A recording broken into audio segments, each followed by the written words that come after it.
பரிசுத்த ஆவியின் திருப்பெயராலே ஆமென். ஜெபம் பண்ண கடவோம். அன்பும் பேரிரக்கம் நிறைந்த நல்ல ஆண்டவரே, உம்முடைய சமூகத்திலே திருச்சபை மக்களாய் ஒன்றிணைந்து உம்மை ஆராதிக்கும்படியாய், உம்முடைய வார்த்தைகளை கேட்கும்படியாய், உம்முடைய சரீரத்தையும் இரத்தத்தையும் பெற்றுக்கொள்ளும்படியாய் கூடி வந்திருக்கிறோம். இந்த வழிபாட்டிலே ஆண்டவருடைய பிரசன்னம் எங்களோடு கூட இருக்க வேண்டும் என்றும், உம்முடைய நாமத்தை மகிமைப்படுத்தி உம்முடைய மந்தையிலே உம்முடைய ஆசீர்வாதத்தை பெற்றுக்கொள்ளுகின்ற கிருபைகளை நீர் எங்களுக்கு தர வேண்டும் என்றும் ஜெபிக்கின்றோம். தொடக்கம் முதல் நிறைவு மட்டும் தூய ஆவியானுடைய பிரசன்னம் எங்களை ஆளுகை செய்வதாக, வந்திருக்கின்ற ஒவ்வொருவரையும் உம்முடைய கரத்திலே தொட்டு ஆசீர்வதிக்க வேண்டும் என்று ஜெபிக்கின்றோம். உம்முடைய பலிபீடத்திலிருந்து நாங்கள் பெற்றுக்கொள்ளுகின்ற சாக்கிரம் வந்து எங்களுடைய விசுவாசத்தை உறுதிப்படுத்துகின்ற வளர்ப்பிக்கின்ற ஆற்றலோடு கூட உம்முடைய நாமம் எங்கள் மூலமாய் மகிமைப்படத்தக்கதாக இந்த ஆராதனையிலே ஆண்டவர் எங்களை பரிசுத்த அலங்காரத்தோடு தொழுது கொள்வதற்கு கிருபை செய்ய வேண்டும் என்று இயேசு ஆண்டவரின் வழியாய் வேண்டிக் கொள்ளுகிறோம் பிதாவே, ஆமென். ஆண்டவருடைய திருப்பெயருக்கு புகழ்ச்சி உண்டாகவும் திருவிருந்த வழிபாட்டிற்கு தொடக்கமாகவும் நாம் அனைவரும் எழுந்து நின்று கிறிஸ்து சபை பாமாலைகளின் 4வது பாமாலையை பாடுவோம். பாமாலை 4. உன்னதரே நீர் மகிமை இந்நிலம் சமாதானத்தை அடைய அன்பு ஓங்க பராபரனார் கர்த்தாவே என்று தொடங்கும் பாமாலை எழுந்து நின்று இணைந்து பாடுவோம்.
Yeah.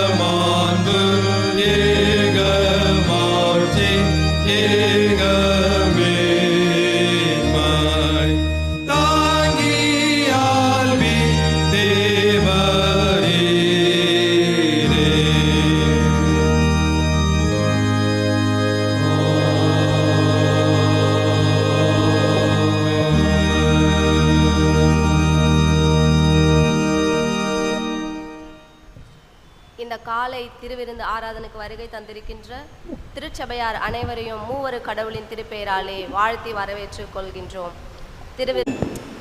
பிரசன்ன திருநாளுக்கு பின்வரும் இரண்டாவது ஞாயிறு ஒன்றிப்பு ஞாயிறு. இந்த நாளுக்குரிய சுருக்க மன்றாட்டு ஜெபம். அகிலத்தை ஆளுகை புரியும் கடவுளே, முழு திருச்சபையும் கிறிஸ்துவின் உடலாக இருக்க அழைத்தவரே, ஒரே சரீரம் மற்றும் ஒரே திருமுழுக்கில் எங்கள் விசுவாசத்தை நாங்கள் உறுதிப்படுத்த எங்களை தைரியப்படுத்தும். கிறிஸ்துவின் உடலில் திருமுழுக்கு பெற்ற நாங்கள் எங்களை சுற்றிலும் ஒன்றிப்பின் சமூகம் காட்ட பலனடையவும் உமது மாற்றுருவாக்கத்தின் ஆற்றலை உணர்ந்து கொள்ளவும் அருள் தாரும். இதன் மூலம் ஒற்றுமை, நீதி, அமைதியை உருவாக்கும் கருவிகளாய் எங்களை மாற்றுவதற்கு திருமுழுக்கு அனுபவம் மூலம் நாங்கள் புதிதாக்கமும் புத்தெழுச்சியும் பெற உதவ வேண்டும் என்று உம்மோடும் தூய் ஆவியரோடும் ஒரே கடவுளாக வாழ்ந்து ஆட்சி செய்கின்ற இயேசு கிறிஸ்துவின் வழியாய் வேண்டிக் கொள்கிறோம். ஆமென். உட்காருங்கள். இந்த நாளுக்குரிய திருமறை பாடங்கள் படிக்க கேட்போம். முதல் 2 திருமறை பாடங்கள் தொடர்ந்து படிக்கப்படும். தெரிந்து கொள்ளப்பட்ட முதலாம் வேத பாடம் ஆமோஸ் 9ஆம் அதிகாரம் வசனங்கள் 5 முதல் 12 வரை. ஆமோஸ் 9ஆம் அதிகாரம் வசனங்கள் 5 முதல் 12 வரை. சேனைகளின் கர்த்தராகிய ஆண்டவர் தேசத்தை தொட அது உருகி போம். அப்பொழுது அதன் குடிகள் எல்லோருக்கும் புலம்புவார்கள். எங்கும் நதியாய் புரண்டோடி எகிப்தினுடைய ஆற்றுகள் வெள்ளத்தை போல் வெள்ளமாகும். அவர் வானத்தை தமது மேலறைகளை கட்டி பூமியில் தமது கீழறைகளை அஸ்திபாரப்படுத்தி சமுத்திரத்தின் தண்ணீர்களை வரவழைத்து அவைகளை பூமியினுடைய விசாலத்தின் மேல் ஊற்றுகிறவர் கர்த்தர் என்பது அவருடைய நாமம். இஸ்ரவேல் புத்திரரை, நீங்கள் எனக்கு எத்தியோப்பியரின் புத்திரரை போல் இருக்கிறீர்கள் அல்லவோ என்று கர்த்தர் சொல்கிறார். நான் இஸ்ரவேலை எகிப்து தேசத்திலிருந்தும் பெலஸ்தியரை கப்தோலிருந்தும் சீரியரை கிரியிலிருந்தும் கொண்டு வரவில்லையோ? இதோ கர்த்தராகிய ஆண்டவரின் கண்கள் பாவமுள்ள ராஜ்யத்துக்கு விரோதமாக வைக்கப்பட்டிருக்கிறது. அதை பூமியுமே இராதபடிக்கு அழித்து போடுவேன். ஆகிலும் யாக்கோபின் வம்சத்தை முழுவதையும் அழிக்க மாட்டேன் என்று கர்த்தர் சொல்கிறார். இதோ ஜல்லடையின் சலித்திருக்கிறது போல இஸ்ரவேல் வம்சத்தாரை எல்லா ஜாதிகளுக்குள்ளும் சலித்திருக்கும்படிக்கு நான் கட்டளையிடுவேன். ஆனாலும் ஒரு கோதுமை மணியையும் தரையிலே விழுவதில்லை. தீங்கு எங்களை அணுகுவதும் இல்லை, எங்களுக்கு நேரிடுவதும் என்று என ஜனத்தில் சொல்லுகிறபடி பாவிகளை எல்லோரும் பட்டயத்தினால் சாவார்கள். ஏதோமின் மீதியானவர்களையும் என் நாமம் விலக்கிய சகல ஜாதிகளையும் வசமாக்கி கொள்ளும்படிக்கு அந்நாளிலே விழுந்து போன தாவீதின் கூடாரத்தை நான் திரும்ப எடுப்பித்து அதன் திறப்புகளை அடைத்து அதில் பழுத்து போனதை சீர்படுத்தி பூர்வ நாட்களில் இருந்தது போல அதை ஸ்தாபிப்பேன் என்று இதை செய்கிற கர்த்தர் சொல்கிறார். வாசிக்கும்படியாக தெரிந்து கொள்ளப்பட்ட முதலாம் வேத பாடம் வாசித்தாயிற்று. கிறிஸ்துவுக்கு மகிமை உண்டாதாக. ஆமென். தெரிந்து கொள்ளப்பட்ட இரண்டாம் வேத பாடம் எபேசியர் 4ஆம் அதிகாரம் 1 முதல் 6 வரை. எபேசியர் 4ஆம் அதிகாரம் 1 முதல் 6 வரை.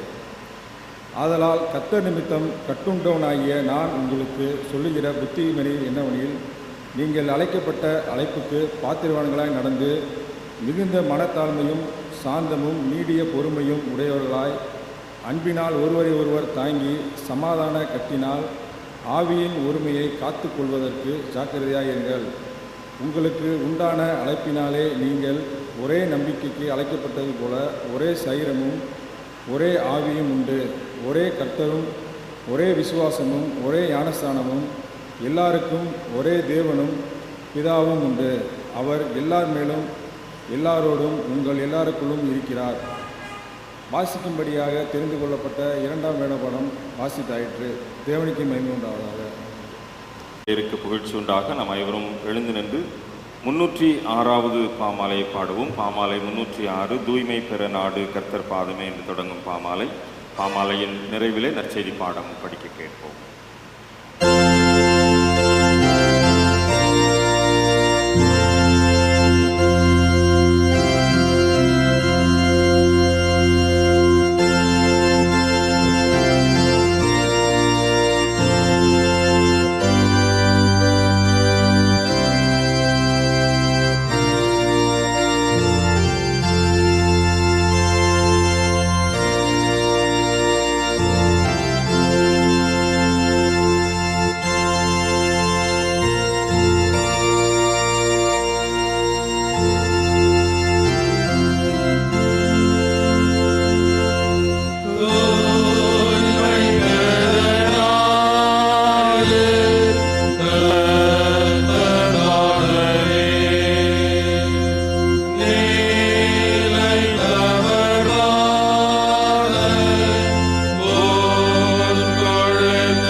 அதிகாரம்.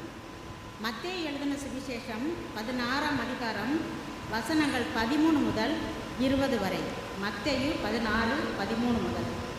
பின்பு இயேசு பிலிப்பு செசரியாவின் திசைகளில் வந்தபோது தம்முடைய சீஷரை நோக்கி, மனுஷகுமாரனாகிய என்னை ஜனங்கள் யார் என்று சொல்கிறார்கள் என்று கேட்டார். அதற்கு அவர்கள், சிலர் உம்மை யோவான் ஸ்நானன் என்றும், சிலர் எலியா என்றும், வேறு சிலர் எரேமியா அல்லது தீர்க்கதரிசிகளில் ஒருவர் என்றும் சொல்கிறார்கள் என்றார்கள். அப்பொழுது அவர், நீங்கள் என்னை யார் என்று சொல்கிறீர்கள் என்று கேட்டார். சீமோன் பேதுரு பிரதியுத்தரமாக, நீர் ஜீவனுள்ள தேவனுடைய குமாரனாகிய கிறிஸ்து என்றான். இயேசு அவனை நோக்கி, யோனாவின் குமாரனாகிய சீமோனே, நீ பாக்கியவான். மாம்சமும் இரத்தமும் இதை உனக்கு வெளிப்படுத்தவில்லை, பரலோகத்தில் இருக்கிற என் பிதா இதை உனக்கு வெளிப்படுத்தினார்.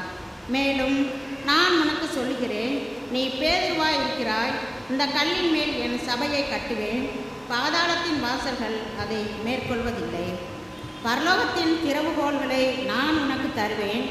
பூலோகத்திலே நீ கட்டுகிறது எதுவோ அது பரலோகத்திலும் கட்டப்பட்டிருக்கும், பூலோகத்திலே நீ கட்ட அவிழ்ப்பது எதுவோ அது பரலோகத்திலும் கட்ட அவிழ்க்கப்பட்டிருக்கும் என்றார்.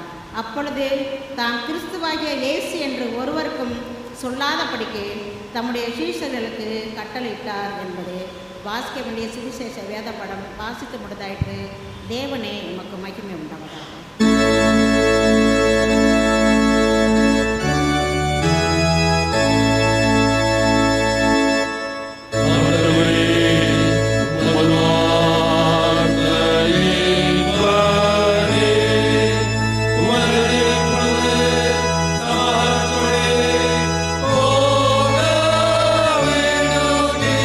இந்த நாளுக்குரிய மகிழ்விக்கு மன்னாவசனம் சொல்ல ஞாயிறு பிள்ளைகளை அன்புடன் அழைக்கிறேன்.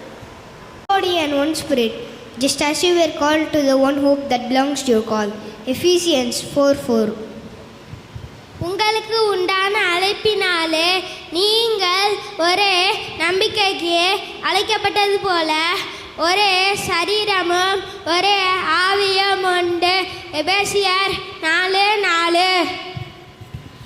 உங்களுக்கு உண்டான அழைப்பினாலே நீங்கள் ஒரே நம்பிக்கைக்கு அழைக்கப்பட்டது போல ஒரே சரீரமும் ஒரே ஆவியும் உண்டு. எபேசியர் 4:4. உங்களுக்கு உண்டான அழைப்பினாலே ஒரே நம்பிக்கைக்கு அழைக்கப்பட்டது போல ஒரே சரீரமும் ஒரே ஆவியும் உண்டு. எபேசியர் 4:4. There is one body and one spirit, just as you were called to the one hope that belongs to your call. Ephesians 4:4. உங்களுக்கு உண்டான அழைப்பினாலே நீங்கள் ஒரே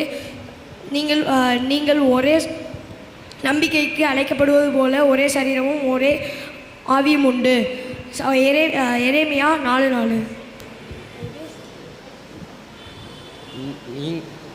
உங்களுக்கு உண்டான அழைப்பினாலே நீங்கள் ஒரே நம்பிக்கைக்கு அழைக்கப்பட்டது போல ஒரே சரீரமும் ஒரே ஆவியும் உண்டு. எபேசியர் 4:4.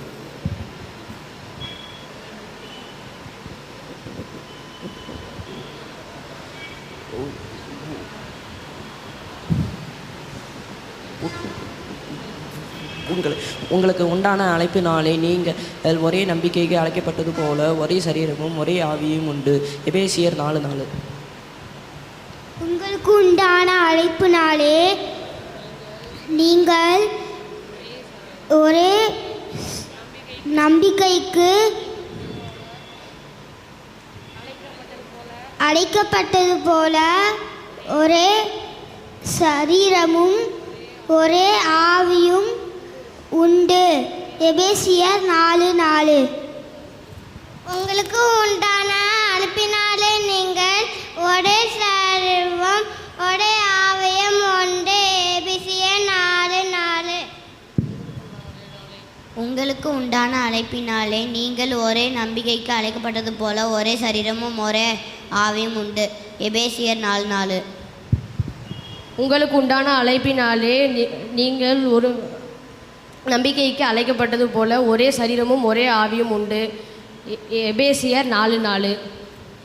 உங்களுக்கு உண்டான அழைப்பினாலே நீங்கள் ஒரே நம்பிக்கைக்கு அழைக்கப்பட்டது போல ஒரே சரீரமும் ஒரே ஆவியும் உண்டு. எபேசியர் 4:4. உங்களுக்கு உண்டான அழைப்பினாலே நீங்கள் ஒரே நம்பிக்கைக்கு அழைக்கப்பட்டது போல ஒரே சரீரமும் ஒரே ஆவியும் உண்டு. எபேசியர் 4:4. பேசுகிறார் மகிழ்வுக்கும் அண்ணா தலைப்பு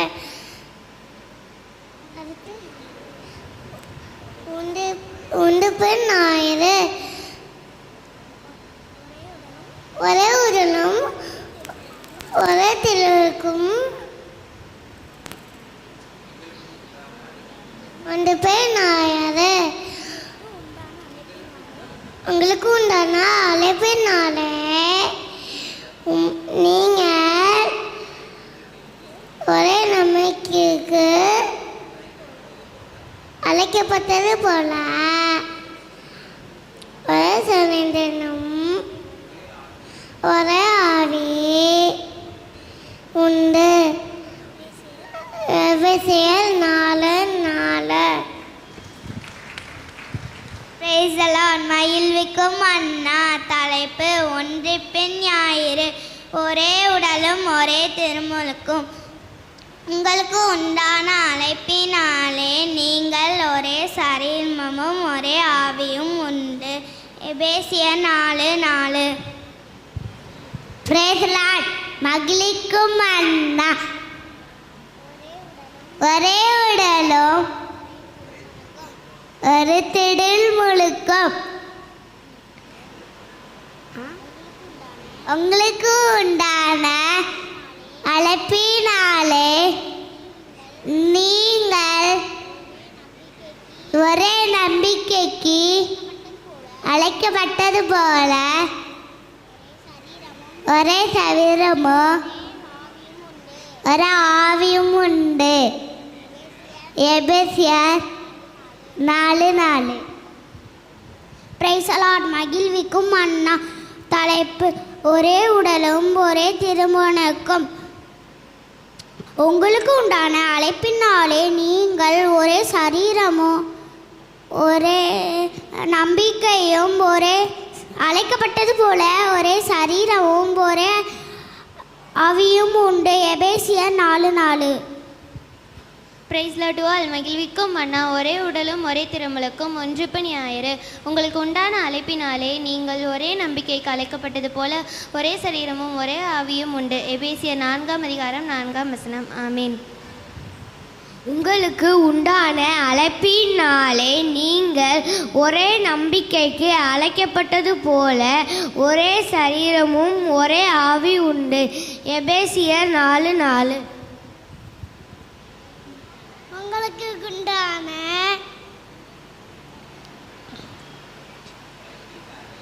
அழைக்கப்பட்டாலே நீங்கள் ஒரே நம்பிக்கைக்கு நீக்கப்பட்டது போல ஒரே சரீரம் ஒரே ஆவி உண்டு. எபேசியர் 4:4. உங்களுக்கு உண்டான அழைப்பினாலே நீங்கள் ஒரே நம்பிக்கைக்கு நீங்கள் அழைக்கப்பட்டது போல ஒரே சரீரமும் ஒரே ஆவியும் உண்டு. எபேசியர் 4:4. There is one body and one spirit, just as you were called to the one hope that belongs to your call. Ephesians 4:4. There is one body and one spirit, just as you were called to the one hope that belongs to your call. Ephesians 4:4. One body, one baptism. Ecumenical Sunday. There is one body and one spirit, just as you were called to the one hope that belongs to your call. Ephesians 4:4. One body, one baptism. Ecumenical Sunday. There is one body and one spirit. Just as you are called to the one hope that belongs to your call. Ephesians 4:4. ஒரே உடலும் ஒரே திருமுழுக்கும் ஒன்றிப்பு ஞாயிறு உங்களுக்கு உண்டான அழைப்பினாலே நீங்கள் ஒரே நம்பிக்கைக்கு அழைக்கப்பட்டது போல ஒரே சரீரமும் ஒரே ஆவியும் உண்டு. எபேசியர் 4:4.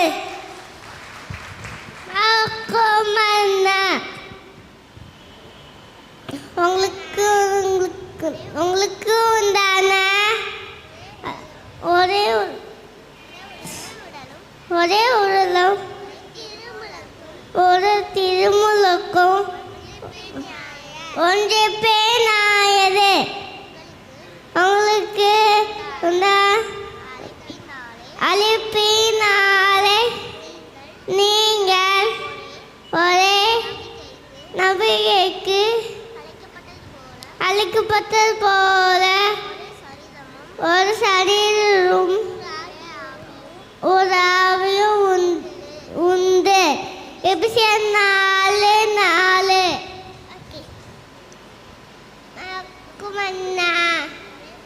ஒரே உடலும் ஒரு திருமுழுக்கு ஒன்றிப்பு ஞாயிறு உண்டான உங்களாலே நீங்கள் நம்பிக்கப்பட்ட அழைப்பு போல சரீரமும் ஒரு ஆவியும் உண்டு. எபிசியர் 4:4.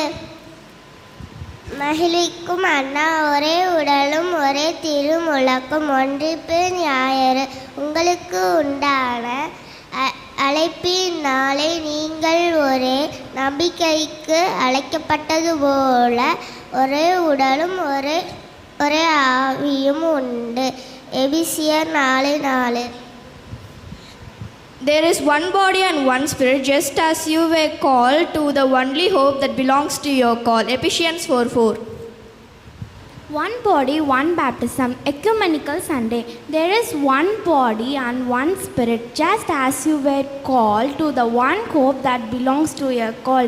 Ephesians 4:4. உங்களுக்கு உண்டான அவசியனாலே நீங்கள் ஒரே நம்பிக்கைக்கு அழைக்கப்பட்டிருக்க போல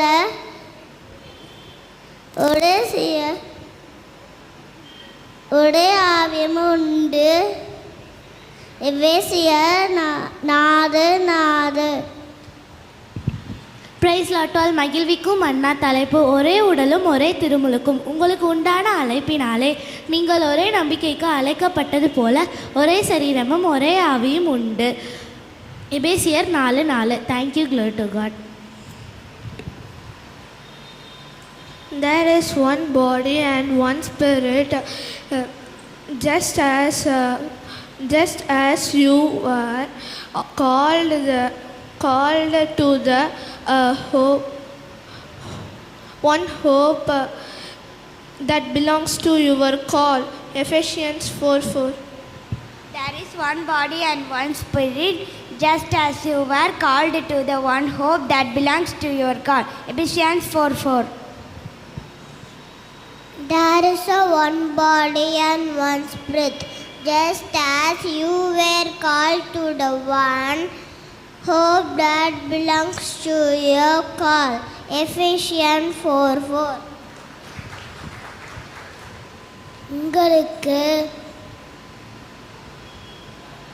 உங்களுக்கு உண்டான அழைப்பினாலே நீங்கள் ஒரே நம்பிக்கைக்கு அழைக்கப்பட்டது போல ஒரே சரீரமும் ஒரே ஆவியும் உண்டு. எபேசியர் 4:4. உங்களுக்கு உண்டான அழைப்பினாலே நீங்கள் ஒரே நம்பிக்கைக்கு அழைக்கப்பட்டது போல ஒரே சரீரமும் ஒரே ஆவியும் உண்டு. எபேசியர் 4:4. உங்களுக்கு உண்டான அழைப்பினாலே நீங்கள் ஒரே நம்பிக்கைக்கு அழைக்கப்பட்டது போல ஒரே சரீரமும் ஒரே ஆவியும் உண்டு. எபேசியர் 4:4. உங்களுக்கு உண்டான அழைப்பினாலே நீங்கள் ஒரே நம்பிக்கைக்கு அழைக்கப்பட்டது போல ஒரே சரீரமும் ஒரே ஆவியும் உண்டு. எபேசியர் 4:4. உங்களுக்கு உண்டான அழைப்பினாலே நீங்கள் ஒரே நம்பிக்கைக்கு அழைக்கப்பட்டது போல ஒரே சரீரமும் ஒரே ஆவியும் உண்டு. எபேசியர் 4:4. உங்களுக்கு உண்டான அழைப்பினாலே நீங்கள் ஒரே நம்பிக்கைக்கு அழைக்கப்பட்டது போல ஒரே சரீரமும் ஒரே ஆவியும் உண்டு. எபேசியர் 4:4. உங்களுக்கு உண்டான நம்பிக்கையினாலே நீங்கள் ஒரே நம்பிக்கைக்கு அழைக்கப்பட்டது போல ஒரே சரீரமும் ஒரே ஆவியும் உண்டு. எபேசியர் 4:4. மகிழுக்கும் அண்ணா, உங்களுக்கு உண்டான அழைப்பினாலே நீங்கள் ஒரே சரீரமும் ஒரே ஆவியும் உண்டு. எபேசியர் 4:4.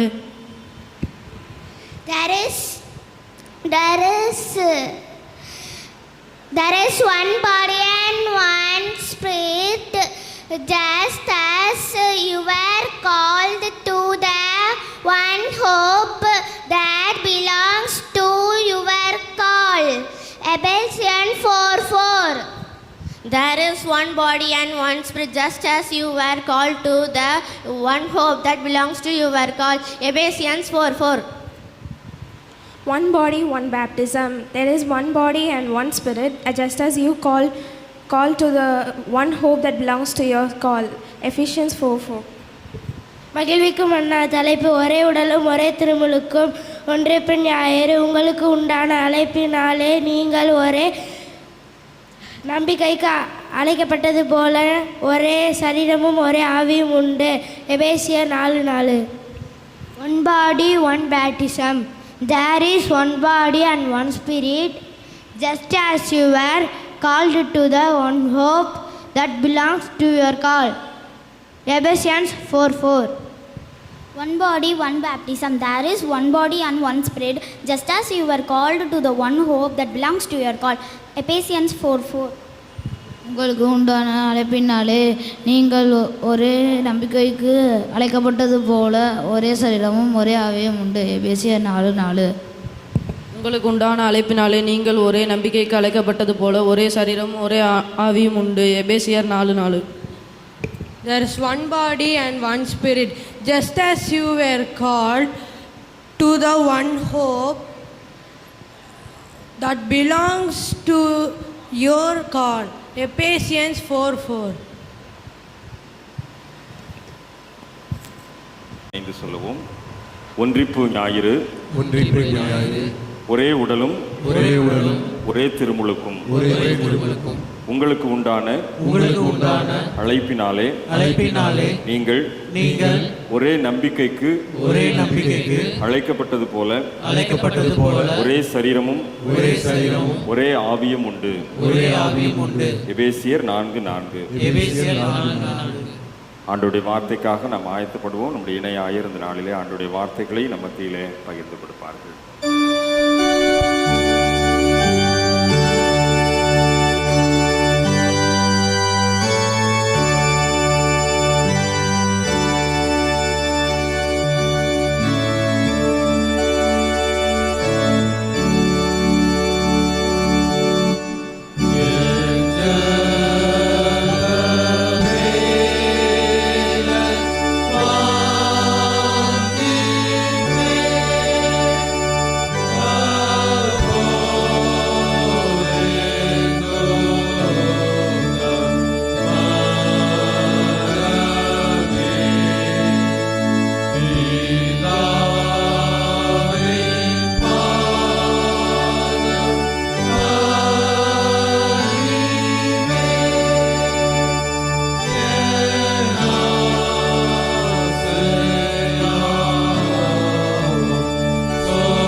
பரிசுத்த ஆவியானவரே, நீர் எங்களுக்கு கிருபியாய் கொடுத்திருக்கிற இந்த மனமகிழ்ச்சியின் நாளுக்காக நன்றியோடு துதிக்கிறப்பா, ஸ்தோத்திரிக்கிறோம். இப்பொழுதும் அடியனை மறைத்து ஆவியானவர் தாமே இடைபட வேண்டுமா ஜெபிக்கிறோமப்பா. நம்முடைய வார்த்தைக்கு வல்லமை உண்டு. அதை கேட்கின்ற செவிகளாய் எங்கள் ஒவ்வொருடைய செவியும் மாற்ற வேண்டுமா ஜெபிக்கிறோப்பா. இந்த நாளிலே கர்த்தாவே, நாங்கள் கேட்கின்ற உங்களுடைய வார்த்தையின்படி கர்த்தாவே, நாங்கள் எங்களை ஒரு விசை ஆராய்ந்து பார்க்கத்தக்கதான நேரமாய் இந்த நேரத்தை எங்களுக்கு மாற்றி கொடுக்க வேண்டுமா ஜெபிக்கிறோம். எங்களை தாழ்த்தி உங்களுடைய கருத்தில் அர்ப்பணிக்கின்றோம். பொறுப்படுத்திக் கொள்ளும், வழிநடத்தும். எல்லா துதி கனமையும் உமக்கு அடிக்கின்றோம். மீட்பர் இயேசுவின் ஜெபிக்கிறோம் ஜீவன நல்ல பிதாவே, ஆமீன். கர்த்தருக்குள் பிரியமானவர்களே, கடவுள் நமக்கு கிருபையாய் கொடுத்த இந்த 2025ஆம் ஆண்டின் 3ஆம் ஓய்வு நாளிலே தேவ சமூகத்திலே வந்து அமர்ந்து ஆண்டவரை ஆராதித்துக் கொண்டிருக்கின்றோம். ஆண்டவர் கிருபையாய் இந்த நாட்களை நமக்கு கொடுத்திருக்கின்றார். நாம் அடிக்கடி சொல்லுகின்ற வார்த்தை அல்லது கேட்கின்ற வார்த்தை, நாம் வாழ்கின்ற காலம் கிருபையின் காலம். அப்படி என்றால் நமக்கு கர்த்தர் கிருபையாய் இந்த நாட்களை கொடுத்திருக்கின்றார். எனவே இந்த நாளில் வந்திருக்கிற உங்கள் யாவரையும் ஆண்டவரும் மீட்பரும் இரட்சகருமாகிய இயேசு கிறிஸ்துவின் இனிதான நாமத்தினாலே உங்கள் அனைவருக்கும் இந்த புது வருட ஸ்தோத்திரத்தையும் வணக்கத்தையும் தெரிவித்துக் கொள்கின்றோம். அன்புக்குரியவர்களே, இன்றைக்கு பிரசன்ன திருநாளுக்கு பின்வரும் 2வது ஞாயிறு. இந்த ஞாயிறுக்கு திருச்சபை கொடுத்திருக்கின்றது ஒன்றிப்பு ஞாயிறு. ஐயா அங்கே சொல்கின்ற பொழுது சொன்னார், ஒன்றிப்பு ஞாயிறு. இதற்கு திருச்சபை கொடுத்திருக்கின்ற மைய பொருள் ஒரே உடலும் ஒரே திருமுழுக்கும். ஒரே உடலும் ஒரே திருமுழுக்கும். இந்த நாட்களிலே நாம் வாழ்கின்ற சமுதாயத்திலே நாம் கேட்டுக்கொண்டிருக்கின்ற ஒரு வார்த்தை, நம்முடைய சமுதாயத்திலே எங்கு பார்த்தாலும் பல நாட்களாக நடைபெற்று கொண்டிருக்கின்ற காரியம், இப்பொழுதும் அது கேட்டுக்கொண்டிருக்கிறது. என்ன?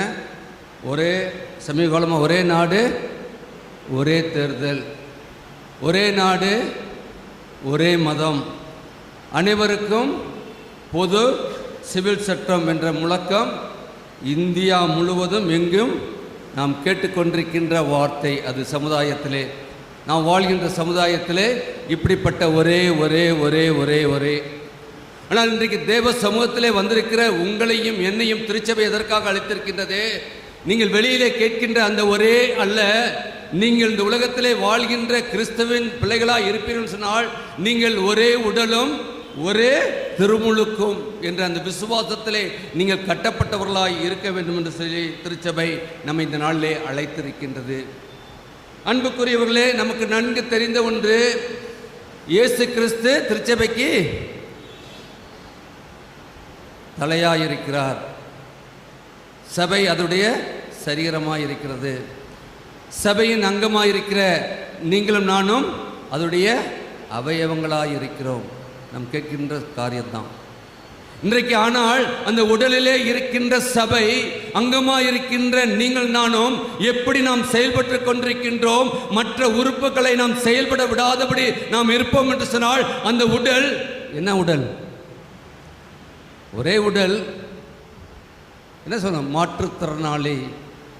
ஒருவேளை நான் இந்த உலகத்திலே வாழ்கின்ற வரைக்கும் ஆண்டவருக்காக நான் காலாய் இருக்க வேண்டும், ஓடி எங்கும் அவருடைய சுவிசேஷத்தை நான் பரப்ப வேண்டும் என்று சொல்லி நான் நினைத்து நான் ஓடுவேன் என்று சொன்னால் என்னுடைய காலை ஒடித்து போடுவார்கள் என்று சொன்னால் நான் ஒடுக்கப்படுகின்ற பொழுது நான் ஒரு ஊனமுற்றவனாக இருக்கின்றேன். நான் ஆண்டவருக்கு எதற்காக என்னை அழைத்தாரோ அந்த அழைப்பை நான் நிறைவேற்ற முடியாத உடலாய் போகின்றேன். சபையிலே நான் இருந்தாலும் கூட சபைக்கு நான் பிரயோஜனம் இல்லாதவனாக, சபை எதற்காக என்னை அழைத்ததோ அந்த அழைப்புக்கு நான் பாத்திரவனா இல்லாதபடி நான் வாழ்கின்றவனாய் இருக்கின்றேன் என்பதை நாம் முதலாவது அறிந்து கொள்ள வேண்டும்.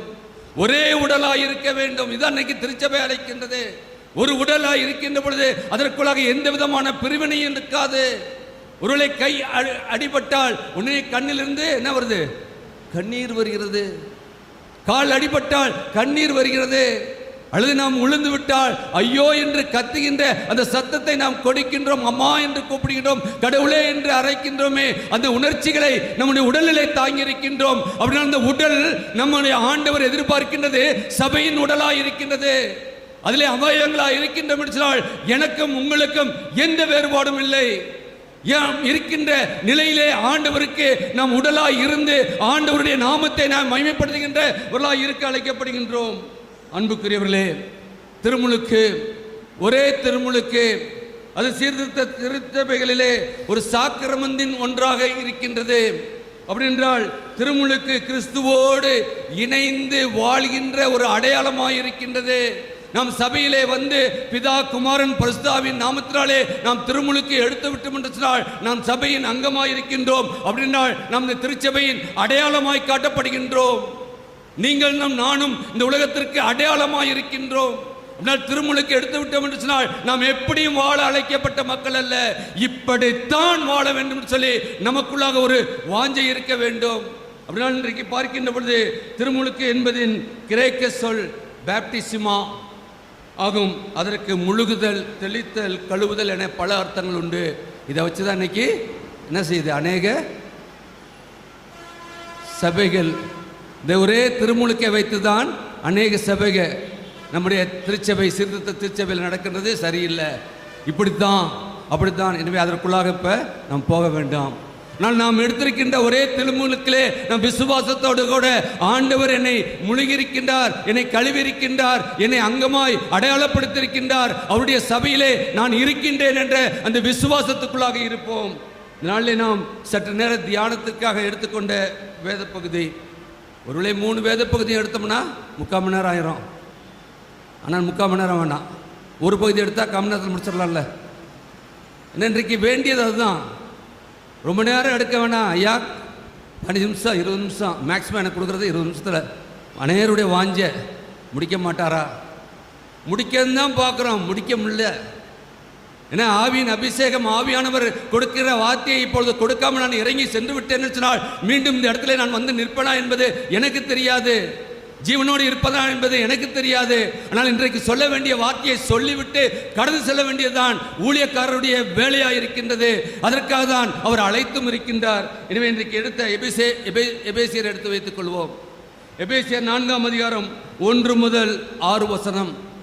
ஒருவேளை இந்த எபேசியர் எழுதப்பட்ட காலம் அப்போஸ்தலனாகிய பவுல் எழுதிய காலத்தை பார்க்கின்ற பொழுது அவர் ஒரு சிறைச்சாலையில் இருந்து எழுதுகின்றார். கிபி 60-61 எழுதப்பட்ட வார்த்தை. எப்பொழுது? கிபி 60-61.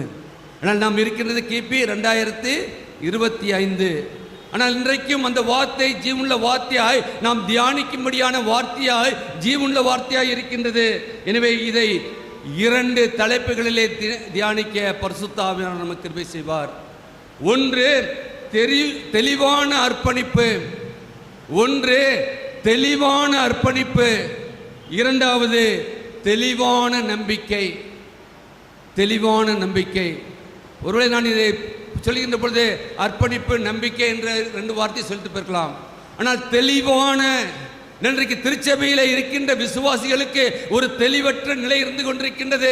தெளிவான ஒரு அர்ப்பணிப்பும் தெளிவான ஒரு திருமுழுக்கையும் இந்த நாளிலே ஆண்டவர் இந்த நாளிலே உங்களுக்கு எனக்கு கொடுக்க சித்தமுள்ளவராக இருக்கின்றார். எனவே தெளிவான அர்ப்பணிப்பு. 4ஆம் அதிகாரம் 1ஆம் வசனம் என்ன சொல்கிறது? ஆதலால் கர்த்தர் நிமித்தம் கட்டுற்றவனாகிய நான் உங்களுக்கு சொல்கிற புத்தி என்னவெனில், நீங்கள் அழைக்கப்பட்ட அழைப்புக்கு பாத்திரவான்களாய் நடந்து, யாரு? அப்போஸ்தலனாகிய பவுல் சொல்கின்றார், பாத்திரவான்களாய் நடந்து மிகுந்த மனத்தாழ்மையும் சாந்தமும் நீடிய பொறுமையும் உடையவர்களாய் அன்பினால் ஒருவரை ஒருவர் தாங்கி சமாதான கட்டினால் ஆவியின் ஒருமையை காத்துக்கொள்வதற்கு ஜாக்கிரதையாயிருங்கள். எவ்வளவு பெரியது, எவ்வளவு பெரிய ஒரு ஜாக்கிரதை என்று சொல்லும்போது, கடந்த நாட்களில் மாடு இப்படி நடந்தது. மாடுக்கு வருகின்ற பொழுது என்ன சொல்கிறாங்க? ஜாக்கிரதையா. அங்கேருந்து வெளியிலேருந்து கொடுக்குற சத்தம், மாடு வருது ஜாக்கிரதையாப்போ, பின்னால் திரும்பி வருது ஜாக்கிரதை. அப்படினால் அதை நமக்கு குத்திவிடும். அப்படினால் நம்முடைய வாழ்க்கையிலே இன்றைக்கு அப்போஸ்தலனாகிய பவுல் ஆவியானவர் மூலமாய் கொடுக்கின்ற வார்த்தை ஜாக்கிரதையாயிருங்கள். என்னென்ன காரியங்களை அங்கு பட்டியலிடுகிறார் 3 வசனங்களிலும் சொல்லி அங்கு இருக்கின்றார் என்றால் நாம் அழைக்கப்பட்ட அழைப்புக்கு பாத்திரவான்களாய் அழைக்கப்பட்டிருக்கின்றோம்.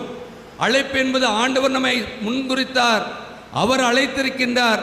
அநேக ஜனங்கள் உண்டு, கோடிக்கணக்கான மக்கள் உண்டு இந்தியாவிலே. ஆனால் நீங்கள் நானும் அவருடைய பிள்ளைகளாய் இந்த உலகத்தை வாழ்கின்றால் அவருடைய அழைப்புக்கு நீங்கள் நானும் பாத்திரவான்களாய் இருக்க அழைக்கப்படுகின்றோம்.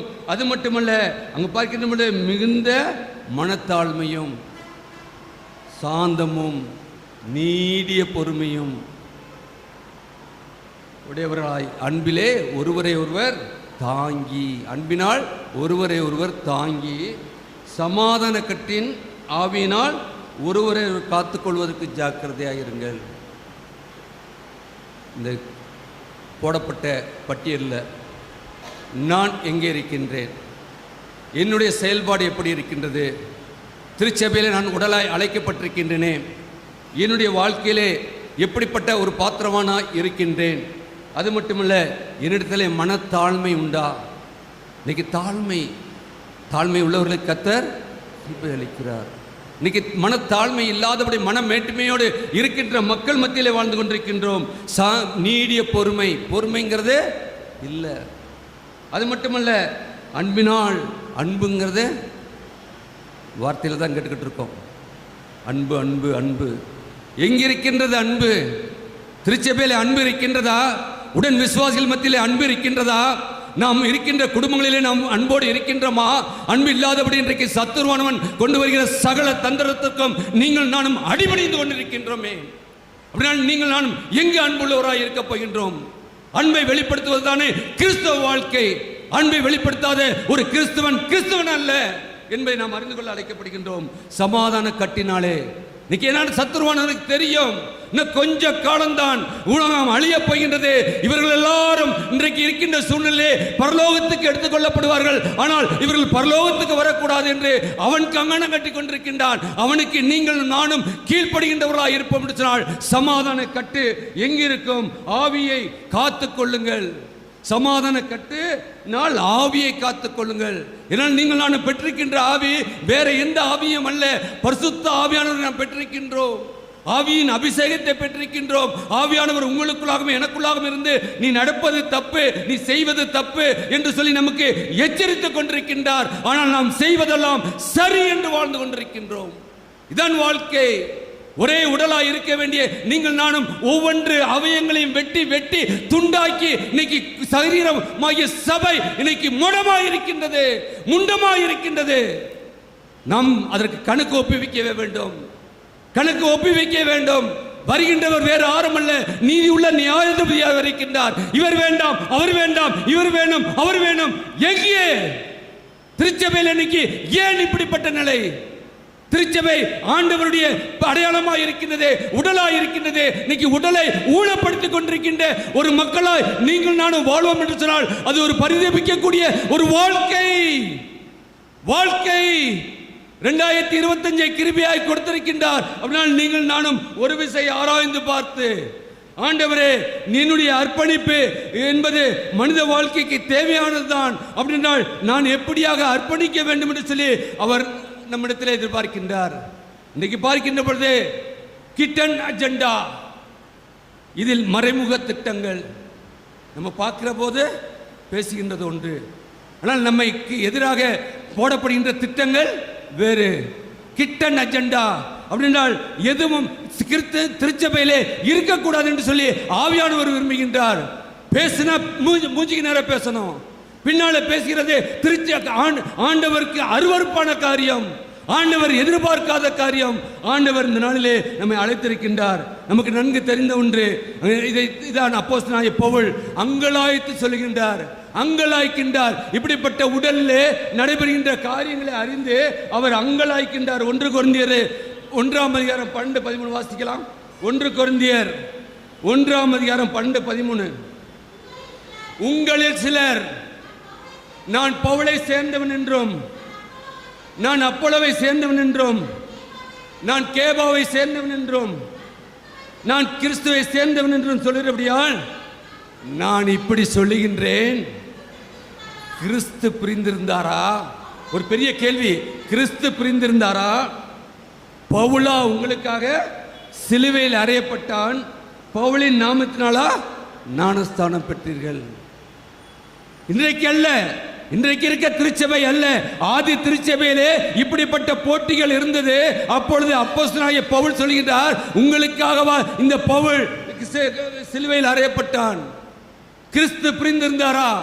கிறிஸ்து உங்களையும் என்னையும் மீட்கும்படியாலவா கல்வாதியிலே தன்னுடைய பரிசுத்தமுள்ள இரத்தத்தை சிந்தினார். அந்த சிலுவை நோக்கி பார்க்கின்ற பொழுதெல்லாம் நாம் அவரோடு கூட ஒன்றித்திருக்கின்றோம் என்று சொன்னால், நாம் இங்கிருக்கின்ற மக்களோடு கூட நம்முடைய ஒன்றிப்பு இருக்க வேண்டும். நீதியோடு கூட நாம் வாழ வேண்டும். இன்னைக்கு எங்கும் அநீதி. இன்னைக்கு திருச்சபையில் இருக்கிற பெரியவங்களை கேட்டாரு சொல்றாங்க, ஒன்றும் பேச முடியாதுப்பா, ஒன்றும் சொல்ல முடியாது. இன்னைக்கு இருக்கிற சூழ்நிலையில் அவங்ககிட்ட போய் பேச்சு கொடுத்துக்கிட்டா நடக்குது, நாங்கள் ஆலயத்துக்கு போகிறோம். ஏன் இந்த அவல நிலை? ஏன் நம் மத்தியில் இருந்த முதியவர்கள் பெரியவர்கள் இன்றைக்கு திருச்சபையை குறித்து இப்படிப்பட்ட ஒரு சாட்சி கொடுக்கின்ற வாழ்க்கை? அவர்கள் இல்லாவிட்டால் இன்றைக்கு இந்த திருச்சபை இல்லையே. அவரெல்லாம் இன்றைக்கு இந்த திருச்சபையின் தூண்களாக இருந்து இன்றைக்கு நம்முடைய கருத்தில் கொடுத்திருக்கின்றார்களே, அப்படி அவருடைய நல்ல ஆலோசனை கேட்டு நீங்கள் நானும் வாழ வேண்டாமா? என்ன வாழ்க்கை வாழ்ந்து கொண்டிருக்கின்றோம்? இன்னைக்கு திருச்சபை எப்படியாக இருக்கின்றது? திருச்சபையை குறித்த கரசனை இல்லை என்று சொன்னால் நாம் கிறிஸ்துவை குறித்து கரசனையற்றவர்களாக வாழ்கின்றோம். கிறிஸ்துவின் வருகையிலே நாம் எடுத்துக்கொள்ளப்பட போவதே இல்லை, போவதே இல்லை. ஆண்டவர் வர இருக்கின்றார், வருவார். அவர் சொன்னதுதான். ஆனால் இன்றைக்கு திருச்சபையை நாம் ஊனமாக்கி கொண்டிருக்கின்ற பொழுது, உடலை ஊனமாக்கி கொண்டிருக்கின்ற பொழுது, ஆண்டவர் இன்னைக்கு பார்க்கின்ற பொழுது அவர் சொல்லுகின்றார், கிறிஸ்து பிரிந்திருக்கிறாரா? பவுலா உங்களுக்காக சிலுவையில் அறையப்பட்டான். இந்த பவுலா உங்களுக்காக சிலுவையில் அறையப்பட்டான். இன்றைக்கு நீங்கள் நானும் அப்படிப்பட்ட ஒரு அனுபவத்துக்குள்ளாக இருக்கின்றோமா? இன்றைக்கு நாம் என்ன செய்து கொண்டிருக்கின்றோம் என்பதை அறிந்து கொள்ள அழைக்கப்படுகின்றோம். ரோமர் 12ஆம் அதிகாரம் 5ஆம் வசனம் சொல்கிறது, அநேகராகிய நாம் கிறிஸ்துவுக்குள் ஒரே சரீரமாயிருக்க ஒவ்வொருவரும் அவயவங்களாயிருக்கின்றோம். கிறிஸ்துவுக்குள், கிறிஸ்துவுக்குள் இல்லாத வாழ்க்கை வாழ்க்கை அல்ல.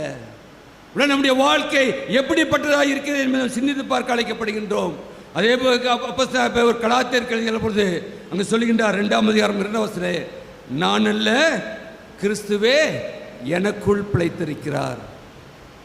கிறிஸ்துவே எனக்குள் பிழைத்திருப்பார் என்று சொன்னால், கிறிஸ்துவை உடைய நாம் ஒவ்வொருவரும் அவருக்குள்ளாக பிழைத்திருப்போம் என்று சொன்னால், அவர்தான் நம்மை செயலாற்றுகின்றார். அவருக்குள்ளாக நாம் அர்ப்பணிக்கின்ற பொழுது நம்முடைய வாழ்க்கை நிச்சயமாக ஆண்டவர் எதிர்பார்க்கின்ற ஒரு வாழ்க்கையாக இருக்கும் என்பதை நாம் அறிந்து கொள்ள அழைக்கப்படுகின்றோம்.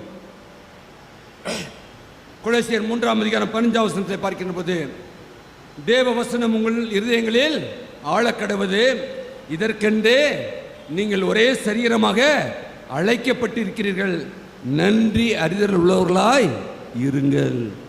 நன்றி அறிதல். இன்னைக்கு நன்றி கட்ட மக்கள் மத்தியில் வாழ்ந்து கொண்டிருக்கின்றோம். தேவை வருகின்ற பொழுது நம்மோடு கைகோர்க்கின்ற மக்கள், தேவை வந்து முடிந்தவுடன் கையை விட்டு போய்கொண்டிருக்கின்ற நன்றி கட்ட ஒரு உலகத்திலே வாழ்ந்து கொண்டிருக்கின்றோம். சமுதாயத்தில் மட்டுமல்ல, ஆண்டவரை ஏற்றுக்கொண்ட பிள்ளைகளும் கூட இன்னைக்கு நன்றி அற்றவர்களாய் பெற்றுக்கொண்ட இதற்கு ஆண்டவருக்கு நன்றி செலுத்துகின்றவர்களாய் இல்லாதபடி வாழ்ந்து கொண்டிருக்கின்ற அன்புக்குரியவர்களே, நான் வாசித்த எபேசியரில் பார்க்கின்ற பொழுது, எபேசியர் 4ஆம் அதிகாரம் 15-16 பாருங்க. எபேசியர் 4:15-16, அன்புடன் சத்தியத்தை கைக்கொண்டு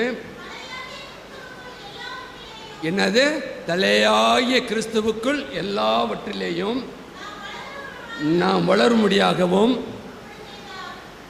அப்படியே செய்தார். அவராலே சரீரம் முழுவதும் அதற்கு உதவியாக இருக்கிற சகல கணுக்களினாலும் இசைவாய் கூட்டி இணைக்கப்பட்டு ஒவ்வொரு அவயவமும் தன் தன் அளவுக்கு தக்கதாய் கிரியை செய்தபடியே அது அன்பினாலே தனக்கு பக்தி விருத்தி உண்டாவதற்கு எதுவாக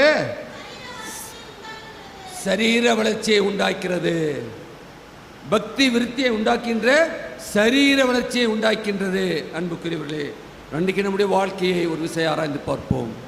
நம்முடைய வாழ்க்கையிலே நாம் எப்படியாக வாழ்ந்து கொண்டிருக்கின்றோம்? ஆண்டவர் எதிர்பார்க்கின்றது அர்ப்பணிப்பு. அதனால தான் சொல்கிறேன், தெளிவான அர்ப்பணிப்பு. ஒரு குடிகாரன்கிட்ட போனீங்கன்னாக்கா உடனே சொல்கிறான், அவன் தெளிவில்லாதப்பா, குடிச்சிட்டு என்ன செய்கிறான், பேசுகிறான், ஒரு இடத்துல ஒன்றும் இல்லை. ஆனால் இங்கு பார்க்கின்ற பொழுது தெளிவான அர்ப்பணிப்பை நாம் பார்க்கின்றோம். தெளிவான அர்ப்பணிப்பு என்று சொல்கின்ற பொழுது நாம் கேட்ட வார்த்தை எங்கேயும் இருந்து சொல்ல, இதே வேத புத்தகத்தில் இருக்கிற வார்த்தை தான். இந்த ஒவ்வொரு வார்த்தையும் ஆவியும் ஜீவனுமாக இருக்கின்றது. எனவே கிறிஸ்துவ நான் அல்ல, கிறிஸ்துவுக்குள் எனக்கு பிழைத்திருக்கிறார், கிறிஸ்துவே எனக்குள் பிழைத்திருக்கிறார். நான் அந்த உணர்வுக்குள்ளாக, என்னால் அவர் இருக்கின்ற பொழுது நான் அவருடைய சரீரமாகிய சபையிலே நான் அவயமாக இருக்கின்றேன்.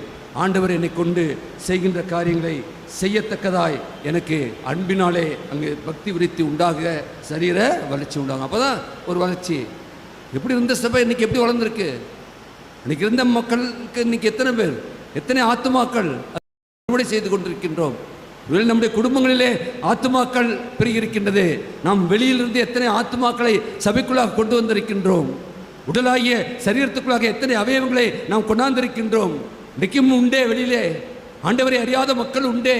உடனே நாம் எத்தனை பேரை கொண்டாந்து அவருடைய அவயவமாய் அவருடைய சரீரத்தோடு கூட இணைத்திருக்கின்றோம். சிந்தித்து பார்க்க அழைக்கப்படுகின்றோம். இரண்டாவதாக தெளிவான நம்பிக்கை. தெளிவான நம்பிக்கை எடுத்தவர்கள் வாசிக்கலாம். அதே 4ஆம் அதிகாரம் 5-6 வசனங்கள்.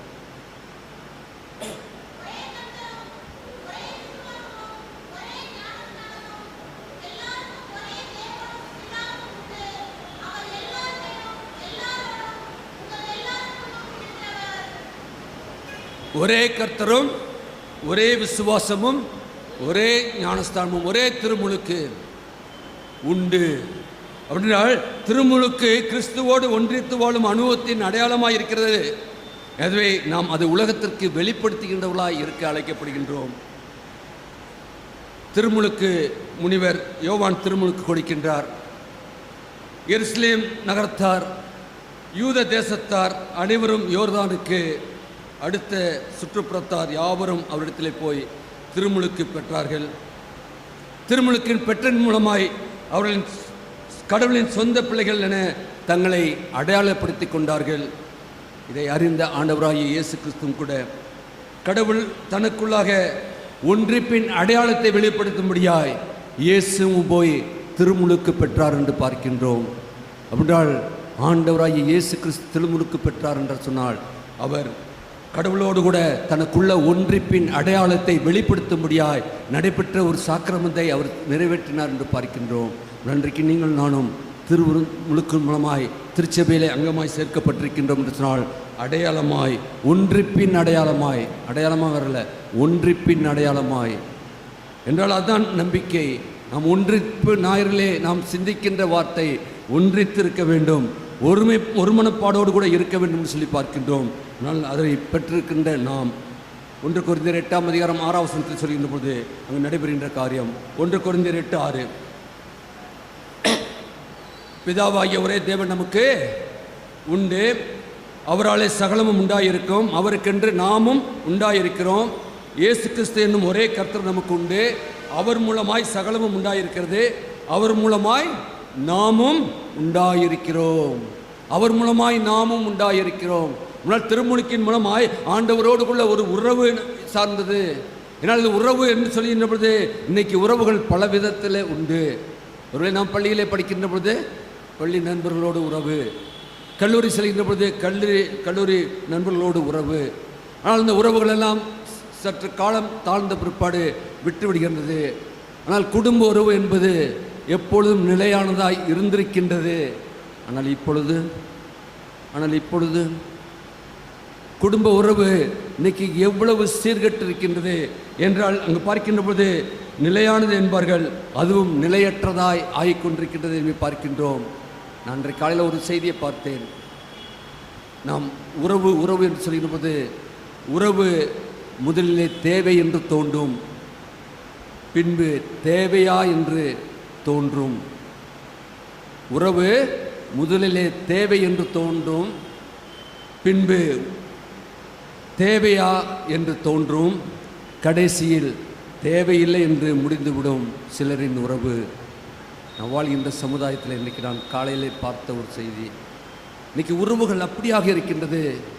கூட பிறந்த சகோதரர்களே நமக்கு விரோதமாக எழும்பிக் கொண்டிருக்கின்ற சூழ்நிலை. ஏன் என்று நம்மால் யூகிக்க முடியாத சூழ்நிலை. இன்னைக்கு திருச்சபையிலே இருக்கின்ற உடன் விசுவாசிகள் நமக்கு விரோதமாக எழும்பிக் கொண்டிருக்கின்ற சூழ்நிலை. ஏன் என்று தெரியாத சூழ்நிலை. இன்றைக்கு உறவு வேண்டும் என்று சொல்லி இருந்த நாட்கள், ஆனால் இன்றைக்கு உறவு வேண்டுமா, இனி கடைசியில் தேவையில்லை என்று முடிந்துவிடும் வாழ்க்கையிலே நாம் வாழ்ந்து கொண்டிருக்கின்றோம் அன்புக்குரியவர்களே. எனவே உறவுகள் பலவிதங்களில் உண்டு. ஆனால் நிலையான உருளிலே நாம் இருக்க அழைக்கப்படுகின்றோம். அப்போஸ்தலனாகிய பவுல் எபேசு திருச்சபைக்கு கூறும்போது, கர்த்தர் ஒருவரே, நாம் கொண்டுள்ள நம்பிக்கை ஒன்று, திருமுழுக்கு ஒன்று என்று குறிப்பிடுகின்றார். கிறிஸ்துவின் வருகை என்பது ஒன்ஸ் ஃபார் ஆல். எனக்கு ஒரு நாளைக்கு வந்துட்டு போவார், உங்களுக்கு ஒரு நாளைக்கு ஒரு, அப்படி தானே வரட்டும். முதல் நாள் அங்கே இருக்க பிடித்தில் இருக்க போதவர்களாக வரட்டும். முதல் நாள் ஆர்லவர் வந்து நியாயம் திருக்கட்டும். அப்புறமேல் தான் இங்கே வருவார். நம்ம அவங்களுக்கு எப்படி நியாயம் திருக்கிறாங்கன்னு பார்த்துட்டு அப்போ நம்ம சரியாயிக்கலாம். அப்புறம் அங்கே இருக்க மக்கள், அவர் வருகின்றது ஒரே நாளில் நடைபெற இருக்கின்றது. பிதா ஒருவர் தவிர அதை அறியாதிருக்கின்றார். அவர் வருகின்ற போது நிச்சயமாக அவர் நமக்கு ஏற்ற பலனை கொண்டு வருவார். அப்படின்னா நம்முடைய வாழ்க்கையிலே நாம் எப்படியாக இருக்கின்றோம் என்பதே அதான் ஒன்ஸ் ஃபார் ஆல். வந்தால் அன்றையோடு முடிந்தது. வருகின்ற நாளில் தான் நாம் எதிர்நோக்கி கொண்டிருக்கின்றோம். இன்றைக்கு நடக்கக்கூடிய ஒவ்வொரு சூழ்நிலையும் பார்க்கின்ற போது எப்பொழுது கர்த்தர் வருவார் என்று சொல்லி நாம் இருக்கின்றோம். எப்படி என்றால் அந்த ஒரே கர்த்தரின் மீதுள்ள நம்பிக்கை நிலையானதாக இருக்க வேண்டும். கடவுள் மேலே நம்ம நிலையான நம்பிக்கை வைத்திருக்கின்றோமா? நம்முடைய நம்பிக்கை எப்படிப்பட்டதாக இருக்கின்றது? மனிதனை நம்பி நம்பி நம்பி வாழ்ந்து கொண்டிருக்கின்ற மக்கள் மத்தியிலே வாழ்ந்து கொண்டிருக்கின்றோம். மனிதர்களை தூக்கி நிறுத்தி கொண்டிருக்கின்ற மக்கள் மத்தியிலே வாழ்ந்து கொண்டிருக்கின்றோம். மக்கள் அல்ல, ஆண்டவர் தான் நமக்கு நம்பிக்கையாக இருக்க வேண்டும். அவரே நமக்கு நம்பிக்கையாக இருந்து நம்மை வழிநடத்த வேண்டும். திருமுழுக்கு பேசுவது பல்வேறு பரவரச பேச்சை சொல்லி மகா பரிசுத்தவான்களைப் போல இன்றைக்கி அநேகர் இந்த வேத புத்தகத்தை எடுத்துகிட்டு இன்றைக்கி எத்தனை பரிசுத்தவான்கள், இன்றைக்கி அவ்வளோ ஊழியக்காரங்க இருக்குங்க, எத்தனை மக்கள் ரசிக்கப்பட்டிருக்கணும். இன்றைக்கி என்ன பண்ணுறாங்க? திருச்சபையில் சீர்திருத்த திருச்சபையில் இருக்கின்ற மக்களை இன்றைக்கி துண்டாடி கொண்டிருக்கின்ற வாழ்க்கை நடைபெற்று கொண்டிருக்கின்றது.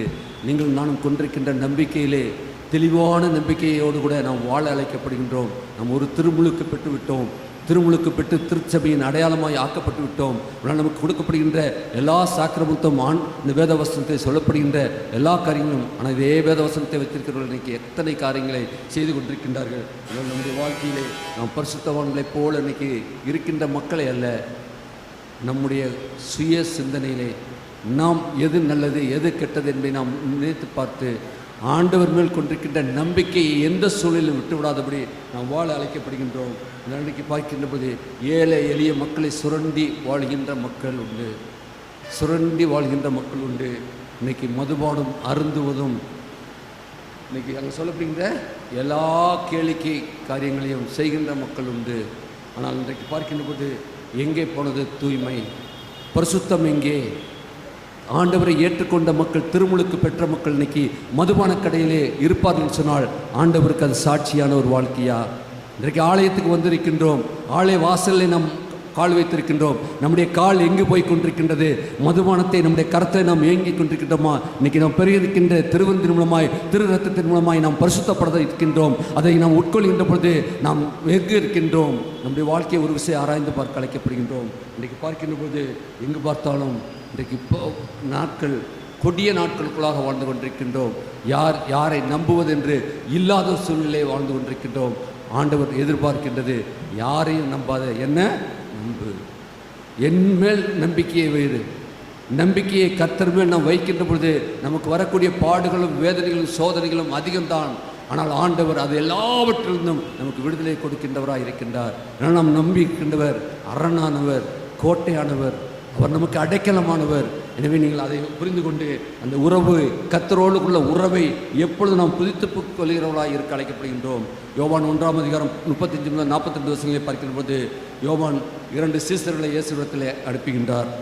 அவர்கள் போய் ஆண்டவரோடு கூட தங்குகிறார்கள். தங்கி இந்த மாத்திரத்திலே காலையிலே எழுந்து அவர்கள் போகின்ற போது அங்கே என்ன நடக்கின்றது? அங்கே 41 42 வசனங்களே, சீமோனை கண்டு மேசியாவை கண்டோம் என்று சொன்னார்கள். மேசியா என்பதற்கு கிறிஸ்து என்ற அர்த்தமா? 42 வசனம் சொல்லுது, பேதுருவை இயேசுவிடத்தில் கூட்டி வந்தான். இயேசு அவனை பார்த்து, நீ யோனாவின் மகனாகிய சீமோன், இனி நீ கேபா எனப்படுவாய் என்றார். கேபா என்பதற்கு பேதுரு என்ற அர்த்தமாம். அங்கே பாருங்க, கேபா எனப்படுவாய். அங்கே பார்க்கின்ற பொழுது கூட்டிகிட்டு போனது அந்திரேயா சகோதரனை கூட்டிகிட்டு போகிறாரு. ஆனால் அங்கே சொல்லிடுற பொழுது ஆண்டவர் என்ன, யோனாவின் மகன். இன்னைக்கு நீங்கள் நானும் நம்முடைய மகனை ஆண்டவர் அறிந்திருக்கிறாரு, நம்முடைய அப்பா அம்மாவை ஆண்டவர் அறிந்திருக்கின்றாரு. நாம் எப்படியாக அவர்கள் வாழ்ந்த விசுவாச வாழ்க்கை வாழ்ந்து கொண்டிருக்கின்றோமா என்பதை ஆண்டவர் அறிந்திருக்கின்றார். அன்னைக்கு பேதுரு சீமோனை பார்த்த மாத்திரத்திலே இனி நீ கேபா எனப்படுவாய். கேபா என்பதற்கு என்னது, பேதுரு என்ற அர்த்தமாம்.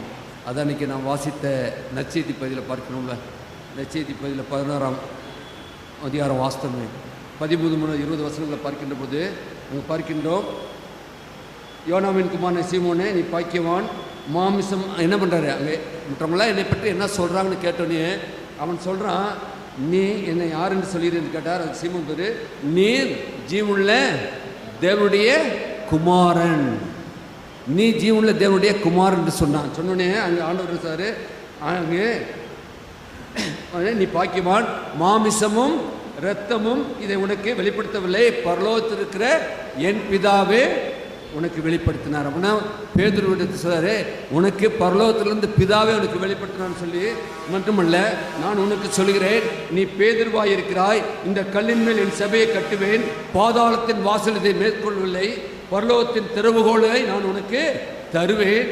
அவன் மட்டுமல்ல, நீ பூலோகத்திலே நீ எதை கட்டிக்கிறது எதுவோ அது எங்கே படுமா, பரலோகத்திலே கட்டப்படும், பூலோகத்தில் நீ கட்டை வில்ப்பது எதுவோ அது கட்ட. அந்த விசுவாசம் நமக்கு உண்டா? இன்றைக்கு அந்த விசுவாசம் நமக்கு உண்டா? அன்னைக்கு பேதுருவை அழைத்தே அதே ஆண்டவர் தானே இன்னைக்கு நம்மையும் அழைத்திருக்கின்றார். அவர் தானே நம்ம பெருசு சொல்லி அழைத்திருக்கின்றார். இன்றைக்கு நமக்குள்ளாக அந்த விசுவாசம் அந்த நம்பிக்கை உண்டா? எனக்கு நிச்சயமாக அந்த உண்டு.